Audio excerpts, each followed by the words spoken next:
Comment peut-on posséder 78% de diamants de la planète, 89% de platine, dont la moitié de la production est utilisée par l'industrie automobile, 81% de chrome, 61% de manganèse, 60% de cobalt, 20% de la production mondiale d'uranium, 90% des réserves de platinoïdes, 80% de coltan, 70% de tantal, 40% des réserves aurifères et 10% des réserves pétrolifères. Bref, comment peut-on détenir le tiers des réserves mondiales, tous minéraux confondus, et rester le continent le plus pauvre du monde? Qu'est-ce qui peut expliquer cette ineptie, cette incongruité? Et comment en sortir? Pourquoi le pétrole serait une bénédiction pour les pays du Golfe, tels que l'Arabie Saoudite, le Koweït et autres Qatar, et il serait une malédiction pour le Congo-Brazzaville, pour l'Angola, pour le Tchad, pour la Guinée équatoriale, pour le Nigeria? Soyons sérieux. Prenons la République démocratique du Congo, l'un des plus grands paradoxes de notre continent. Premier producteur mondial de cobalt, avec ses 100 000 tonnes chaque année. Il fournit 70% de ce minerai essentiel dans la fabrication de batteries pour voitures électriques et pour nos milliards de téléphones portables. Premier producteur africain de cuivre, avec plus d'1 500 000 tonnes par an. Le Congo est assurément un scandale géologique. Mais dans le même temps, l'immense majorité de la population dans ce territoire grand comme l'Union européenne, avec cette immense richesse, vit avec moins d'$1 par jour. Prenons la Guinée, un autre scandale géologique. Elle est dotée de certaines des réserves de minéraux les plus convoités de la planète, dont 40 milliards de tonnes de bauxite, la plus grande réserve du monde.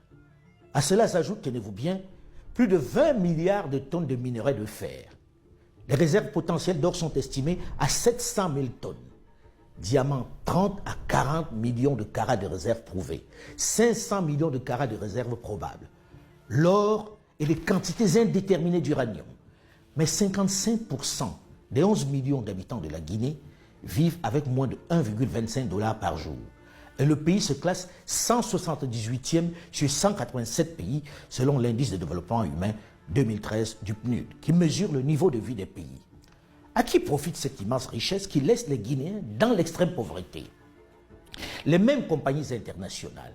Autre exemple de tour de passe-passe réalisé pendant que nos parents croyaient en l'amitié et au concept d'aide.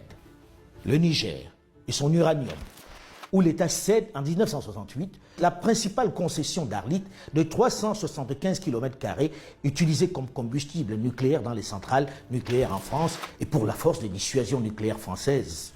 Les autorités nigériennes l'ont donc cédé à l'ancêtre d'Areva pour 75 ans.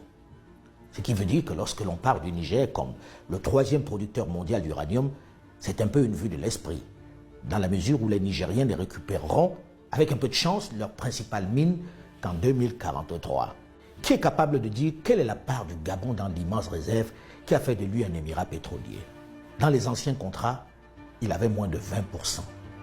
C'était le pétrole d'Elf. Regardez ces jeunes qui vivent comme des taupes, qui risquent leur vie chaque jour pour quelques grammes de cobalt. Et regardez cette voiture, ce véhicule électrique considéré comme le nec plus ultra, la Tesla.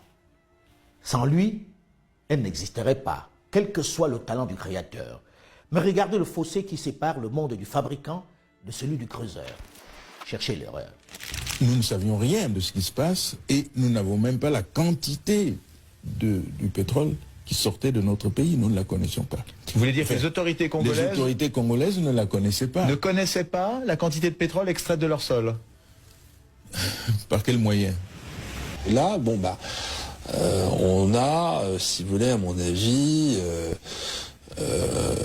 utilisé, ou comment dire, un peu la naïveté, je dirais, des dirigeants des pays hôtes, des producteurs.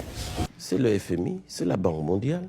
Qui décide de céder vos richesses à des entreprises. Qui conseillent, qui vous disent, vous, État congolais, vous n'avez plus les moyens financiers de maintenir et de développer vos actifs miniers. Nous vous conseillons, gentiment, oui, on sait comment on conseille. Voilà, de céder ça à des partenaires techniques et financiers internationaux qui sont spécialisés et qui ont les moyens, et ils vont développer ça à votre place. C'est l'erreur fatale qu'on a faite, qu'on ne devrait jamais faire dans nos pays africains. Quand on dit que la RDC a exporté plus de 1 million de tonnes de cuivre et près de 100 000 tonnes de cobalt, c'est 5 ou 6 entreprises étrangères dans lesquelles, malheureusement, L'entreprise de l'État Gécamine n'est qu'un actionnaire minoritaire qui n'a quasiment rien à dire. Ces entreprises, elles ont pris nos gisements, elles sont allées les donner en garantie à des banques étrangères et elles ont emprunté. Au lieu d'amener des capitaux qu'on nous avait promis, c'est des prêts qu'on nous a amenés à des taux qui dépassaient 10% alors que nous savons qu'ils les avaient à 2 ou 3%. Dont les entreprises à qui on a donné les concessions sont allées gager les mines du Congo. Auprès des banques. Et ont emprunté alors qu'elles devaient amener des capitaux. Elles ont amené plutôt des prêts. En gros, les firmes Glencore, China Mobile Denom et Sycomine, qui détiennent les 2/3 de cette matière minérale qu'est le cobalt, réalisent 18 à 20 milliards de dollars. Des chiffres surréalistes sur le seul cobalt et le cuivre de RDC.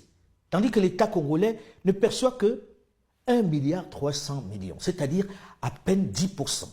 Vous avez bien entendu, à peine 10%.